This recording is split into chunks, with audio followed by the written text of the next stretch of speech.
नमस्कार, मैं हमराही सर। स्वागत है मेरे यूट्यूब चैनल टारगेट विद हमराही में।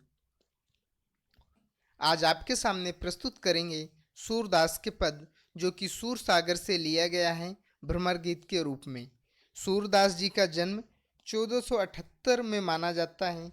एक मान्यता के अनुसार इनका जन्म मथुरा के निकट रुनकता या रेणुका क्षेत्र में हुआ था, जबकि दूसरी मान्यता के अनुसार इनका जन्म स्थान दिल्ली के पास से ही माना जाता है। महाप्रभु वल्लभाचार्य के शिष्य सूरदास अष्टछाप के कवियों में सर्वाधिक प्रसिद्ध हैं। सूर वात्सल और श्रृंगार के श्रेष्ठ कवि माने जाते हैं। इनकी मृत्यु 1883 में परसौली में हुई। इनके प्रमुख कार्य रहे हैं सूर सागर, इन्होंने लिखा है, साहित्य लहरी और सूर सारावली नामक ग्रंथों की रचना की है। मैं आपको बता दूं, भक्ति की दो धाराएं होती हैं, सगुण भक्ति धारा और निर्गुण भक्ति धारा। सगुण भक्ति धारा में आते हैं कि इसमें ईश्वर का जो रंग होता है, रूप होता है, वेशभूषा होती है, उसका कोई आकार होता है, ऐसा मानकर उसकी आराधना की जाती है। इसमें आते हैं कृष्ण भक्ति धारा और राम भक्ति धारा। कवि हैं इनमें के सूरदास जी, मीरा, रसखान, तुलसी। निर्गुण भक्ति धारा में इसमें ईश्वर का कोई आकार नहीं होता है, रूप नहीं होता है, रंग नहीं होता है। अत्यंत शक्तिशाली है ईश्वर, कण कण में विद्यमान है, अनंत है, ऐसा मानकर उसकी आराधना की जाती है। इसके कवियों में आते हैं कबीर। अब आते हैं पद में। तो एक बार उद्धव जी को अपने योग ज्ञान पर गर्व हो गया था। वे योग के ईश्वर कहलाते ही थे। वे निर्गुण भगवान के उपासक थे, सगुण प्रेम नहीं मानते थे। जब भगवान कृष्ण को यह बात पता चली कि उद्धव जी का घमंड तोड़ने के लिए उन्हें गोपिकाओं के पास योग संदेश लेकर भेजते हैं। गोपिकाएं ऐसे ऐसे प्रश्न करती हैं कि उद्धव जी मौन हो जाते हैं, मानो उनकी बुद्धि ही नष्ट हो गई हो और उनका घमंड टूट जाता है। तो आइए आनंद लेते हैं पहले पद का, जिसमें गोपिकाएं उद्धव जी से व्यंग भरी बातें कह रही हैं। उद्धव तुम्हें हो अति बड़े भागी। हे उद्धव, तुम तो बड़े भाग्यवान हो। अति बड़े भागी अर्थात बड़े ही भाग्यवान हो। क्यों? क्योंकि अपिरस रहते स्नेह तगाते, नाहिन मने अनुरागी। अपरस रहत स्नेह तगाते, नाहिन मन अनुरागी। अपरस यानी अछूत रहता, स्नेह तगाते यानी प्रेम के धागे से आप अछूत रहे हैं। नाहिन मन अनुरागी, और मन में कभी आपके प्रेम नहीं आया। ऐसा इसलिए क्योंकि वे योग मानते थे, योग की ईश्वर थे। वे योग ज्ञान को मानते थे, ये प्रेम को, सगुण प्रेम को नहीं मानते थे। आगे कहती हैं, पुरैन पाते रहत जल भीतर, तारस देह न दागी। गोपिकाएं कह रही हैं उद्धव जी से कि जिस प्रकार पुरैन पात अर्थात कमल का पत्ता जल के भीतर रहता है, तारस देह न त्यागी, वे पानी को उस पानी का एक बूंद भी उसे छू नहीं सकता, दाग नहीं लगा सकता। ठीक उसी प्रकार आप भी हो उद्धव। भगवान श्री कृष्ण के पास रह कर के भी आपके प्रेम का एक बूंद भी आपके शरीर को छू नहीं पाए, एक छींट भी प्रेम की नहीं पड़ी। ज्यों जल माहे तेल की गागरी, बूंदे न ताको लागी। आगे कहती हैं कि ज्यों जल माह, जिस प्रकार जल में तेल की गागरी डुबोने पर बूंद न ताको लागी, एक बूंद भी पानी का उस तेल की गागरी में नहीं लगता। हे उद्धव, आप ठीक उसी प्रकार हो। प्रीति नदी में पावे न बोर्यो, दृष्टि न रूपे परागी। प्रीति नदी में पावन बोरो, अर्थात प्रेम रूपी नदी में, भगवान श्री कृष्ण के प्रेम रूपी नदी में आपने पावन ही बोरा, अर्थात आपने स्वीकार नहीं किया, आपको ज्ञान नहीं हुआ कि ये प्रेम क्या है, इसे एक्सेप्ट नहीं किया आपने। दृष्टि न रूप परागी, ना आपने देखा है ना रूप में, इस प्रकार के प्रेम में आप मुग्ध हुए हो।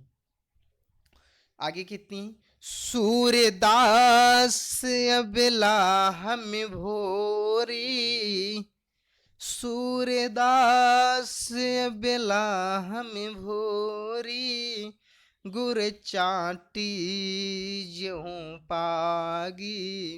सूरदास जी कहते हैं कि अबला कह रही हैं कि हम तो भोरी अर्थात भोली नारियां हैं, गुर चाटी जो पागी, जिस प्रकार गुड़ को पाकर चींटी उसी से चिपकी रहती हैं, उसी प्रकार हम भी भगवान श्री कृष्ण को पाकर के उनके प्रेम में हम भी उसी प्रकार से लिपटे हुए हैं। हम में इतना ज्ञान नहीं है उद्धव आपकी तरह, इसलिए हम भोली नारियां उसी प्रकार भगवान कृष्ण के प्रेम में लिपटे हुए हैं जिस प्रकार चींटी लिपटी रहती हैं।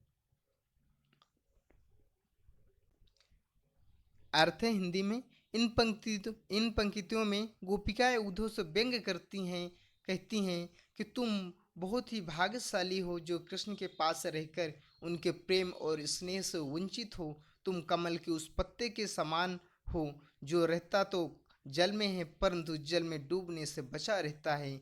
जिस प्रकार तेल की गागरी को जल में भिगोने पर उस पर पानी की एक बूंद भी नहीं ठहर पाती, ठीक उसी प्रकार तुम श्री कृष्ण रूपी प्रेम की नदी के साथ रहते हुए भी उसमें स्नान करने की बात तो दूर, तुम पर तो श्री कृष्ण प्रेम की एक छींट भी नहीं पड़ी। तुमने कभी प्रीत रूपी नदी में पैर नहीं डुबोया।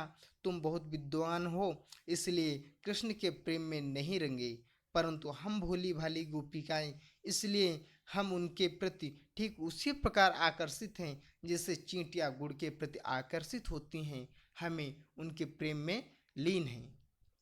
अगला पद है बहुत ही अच्छा है, आनंद लीजिए।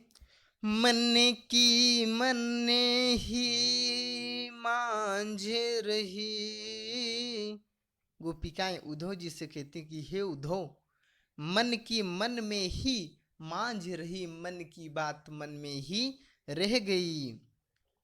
आगे कहती हैं, कहिए जाई कौन पे उधो, नाही परते कही। आगे कहते हैं कि उधो कहिए जाई कौन पे उधो, जाकर के हम किससे कहें, ना ही परत कही, किसी से कुछ कहते नहीं बनता।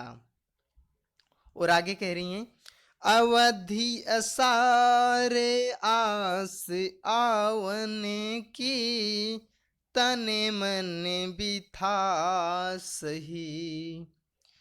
अवधि असार आस आवन की, अर्थात भगवान श्री कृष्ण की आने की आस में तन मन बिथा सही, तन से मन से हम दुख दर्द सह रहे हैं।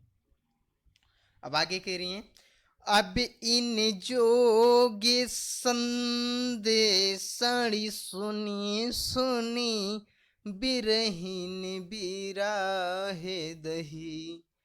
अब इन जोग संदेश सनी सुन सुनी, अब जो आपके द्वारा ये योग का संदेश सुनाया जा रहा है या सुन सुनकर बिरहीन अर्थात हम लोगों का जो विरह की पीड़ा सह रही हैं, बिरह दही और आग जल रही है, विरह की आग हमारे अंदर और प्रज्वलित हो रही है। चाहती हुती गुहारी जितहीं ते, उतते धारे बही। चाहती हुती गुहारी जितहीं ते, जिस प्रकार जिस ओर से हम गुहार लगाना चाहते थे अर्थात सहारा की उम्मीद थी हमें, उतते धार बही, उसी से धार चली आ रही है। सूर्यदास अबला हम, सूर्यदास अब धीर धरहीं क्यों, मर्यादा न लही। सूरदास जी कहते हैं कि गोपिकाएं उद्धव जी से कहते हैं कि हे उद्धव, अब हम कैसे धीर धरें, मर्यादा न लही, क्योंकि भगवान श्री कृष्ण ने मर्यादा का पालन नहीं किया। अर्थात हमने प्रेम किया है और प्रेम का बदला प्रेम ही होता है, क्योंकि और भगवान श्री कृष्ण तो राजा हैं। राजा अपनी प्रजा के दुख दर्द को दूर करने वाला होता है, ना कि उन्हें दुख पहुंचाना। भगवान श्री कृष्ण हमें दुख पहुंचा रहे हैं, हमारे साथ अन्याय कर रहे हैं और अपनी मर्यादा का पालन नहीं कर रहे हैं। अर्थ हिंदी में देख लेते हैं। इन पंक्तियों में गोपिकाएं उद्धव से कहती हैं कि उनकी मन की बात मन में ही रह गई। वे कृष्ण से बहुत कुछ कहना चाहती थी, परंतु अब वे नहीं कह पाएंगी। वे उद्धव को अपने संदेश देने से का उचित पात्र नहीं समझती और कहती हैं कि उन्हें इस बातें सिर्फ कृष्ण से कहनी है और किसी और से कहकर संदेश नहीं भेज सकती। वे कहती हैं कि इतने समय से कृष्ण के लौट कर आने की आशा को हम आधार मानकर तन मन हर प्रकार से विरह की व्यथा सह रही हैं। ये सोचकर कि वे आएंगे तो हमारे सारे दुख दूर हो जाएंगे, परंतु श्री कृष्ण हमारे लिए ज्ञान योग का संदेश भेजकर और हमें दुखी कर दिया है। हम विरह की आग और भी जलने लगी है। ऐसे समय में कोई अपने रक्षक को पुकारता है, परंतु हमारे जो रक्षक हैं वही आज हमारे दुख का कारण है। हे उद्धव, अब हम धीरज क्यों धरें, कैसे धरें, जब हमारी आशा का एकमात्र तिनका भी डूब गया। प्रेम की मर्यादा है कि प्रेम के बदले प्रेम ही दिया जाए, पर श्री कृष्ण तो हमारे साथ छल किया है, उन्होंने मर्यादा का उल्लंघन किया है। हमरे हरि हारिल कील केरी। गोपिकाएं उद्धव जी से कहती हैं कि हे उद्धव, हमारे हरि हारिल की लकड़ी, अर्थात हमारे हरि भगवान कृष्ण तो हारिल की लकड़ी हैं। ऐसा इसलिए कहते हैं कि हारिल एक पक्षी है और वो लकड़ी को इस प्रकार पकड़ता है कि छोड़ता नहीं है। उसी प्रकार गोपिकाएं कहती हैं कि हमने भी भगवान श्री कृष्ण को इस प्रकार पकड़ा है कि अब छोड़ने वाले नहीं हैं। मन क्रम्य बच्चन नंद नंदने उरे, यह धृणी करी पकरी। मन से, क्रम से, वचन से नंद नंदन को उर में हृदय में बसाया है हमने। यह दृढ़ कर पकड़ी, यह निश्चय करके हमने उन्हें अपने हृदय में स्थान दिया है और ये निश्चय करके हमने उनसे नाता किया है कि वो हमारे ही हैं। जागत सोवत सुपने दिवस निसी, कान्हे कान्हे कर जकरी। जागत सोवत स्वप्न दिवसनी, जागते हुए सोते हुए स्वप्न में, दिवस दिन में, निस रात्रि में, कान्ह कान्ह जकरी, कान्हा कान्हा ही हम पुकारते रहते हैं, कान्हा कान्हा ही हमको याद आते हैं। और आगे कहती हैं, सुनत जोग लागत है सो, सुनत जोग लागत है सो, ज्यों करुई ककरी।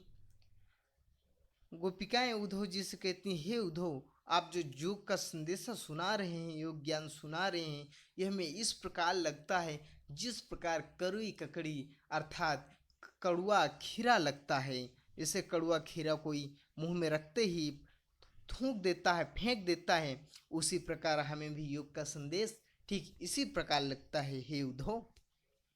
और कहती हैं, सूतो व्याधि हमको ले आए, देखी सुनी न करी। सूतो, सो तुमने व्याधि हमको ले आए, कौन सी व्याधि, ये कौन सी बीमारी ले आए हो हमारे लिए, देखी सुनी न करी, जिसे ना तो हमने कभी देखी है, ना कभी सुनी है, ना ही हमने करी है। आगे कहती हैं, यह तो सूरती नहीं ले सौंपो, जिनके मन चक्री। सूरदास जी कहते हैं कि गोपिकाएं उद्धव से कहती हैं कि हे उद्धव, या तिन्ह ले सौंपो, या उन्हीं को लेकर के दे दो जिनके मन चक्री, जिनका मन घूमता रहता है, क्योंकि उन्हीं को ऐसी योग विद्या की आवश्यकता है जिनका मन इधर उधर घूमता है। लेकिन हमारा मन तो स्थिर है, भगवान श्री कृष्ण के प्रेम में विरक्त है, हमारा मन उन्हीं के श्री चरणों में है, इसलिए हमें इसकी कोई ज़रूरत नहीं है। आइए हिंदी में अर्थ समझते हैं। इन पंक्तियों में गोपिकाएं कहती हैं कि कृष्ण उनके लिए हारिल की लकड़ी हैं। जिस प्रकार हारिल पक्षी लकड़ी के टुकड़े को अपने जीवन का सहारा मानता है, उसी प्रकार श्री कृष्ण भी गोपिकाएं के जीने का आधार हैं। उन्होंने मन क्रम कर्म और वचन से नंद बाबा के पुत्र श्री कृष्ण को अपना माना है। गोपिकाएं कहती हैं कि जागते हुए, सोते हुए, दिन में, रात में, स्वप्न में हमारा रोम रोम कृष्ण नाम जपता रहा है। उन्हें उद्धव का संदेश कड़वी ककड़ी के समान लगता है। हमें कृष्ण के प्रेम का रोग लग चुका है। अब हम आपके कहने पर योग का रोग नहीं लगा सकती, क्योंकि हमने तो इसके बारे में ना कभी सुना है, ना कभी देखा है, ना ही कभी भोगा ही है। आप जो योग का संदेश लाए हैं वे उन्हें जाकर सौंपें जिनका मन चंचल हो, क्योंकि हमारा मन तो पहले ही कहीं लग चुका है। हरि है राजनीति पढ़ियाए। गोपिकाएं कहती हैं कि हे उद्धव, हरि अर्थात भगवान कृष्ण तो अब राजा बन गए हैं, उन्होंने राजनीति पढ़ ली है। और आगे कहती हैं, समझी बात कहत मधुकर के, समाचार सब पाए। समझी बात कहत मधुकर के, हे मधुकर अर्थात हे उद्धव, आपकी बात हम समझ पा रहे हैं, समाचार सब पाए, और आपके दिया हुआ समाचार भी हमें मिल चुका है।